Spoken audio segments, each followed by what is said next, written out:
It is strange that we have come to meet in this remote corner, Mr. Sartre. Philosophy and psychoanalysis rarely sit at the same table. Aren't we both dealing with humans? You speak from the basement of the mind. I speak from the open space of freedom. The basement, or more precisely, the roots, and the creations are several dark but decisive. And I say that darkness, if it exists, should not be our captivity. We must create it ourselves, even if your God or the God of the Church does not exist. Oh my God? I don't have such a God. For me, God is simply the ideal image of a father that a child creates in response to his fears. So we're both atheists, but you still give power to that imaginary father, even in his absence, because he's in the subconscious. Faith is rooted in psychological need, not objective truth.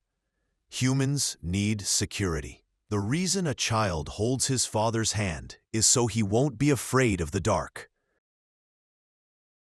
But this need is dangerous because it creates excuses to escape responsibility. God said so, fate willed it, all ways to evade responsibility. We live by escaping from the burden of heavy responsibilities. Even you, Mr. Sartre. The unconscious is where escape commands. I do not deny the unconscious, but I insist that man can become aware of it and choose against it. That is freedom. Awareness. Yes, but full awareness? No, there is always a shadow. If there is no God, there is no plan for life.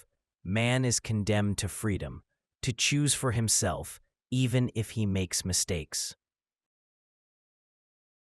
And this freedom is anxiety-provoking.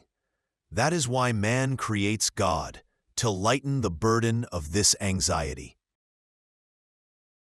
But at what cost? At the cost of becoming a being who commands, instead of living. And perhaps this commandment is, for many, the only way to survive. Not everyone has the patience to face meaninglessness. We create meaning. Even in emptiness, meaning can be found, if one chooses it. But choice, Mr. Sartre, is not always a conscious choice. Many are slaves to hidden fears. So what is the solution? Abandoning the person, in the hope of psychoanalysis. No, but rather accepting that complete freedom is another illusion. We are half free, half chained. Perhaps one day, if man dares to look into the darkness, he will no longer need imaginary gods. And perhaps such a day will never come, because darkness is a part of us, not our enemy. So we remain in this forest, between the lantern and the shadows.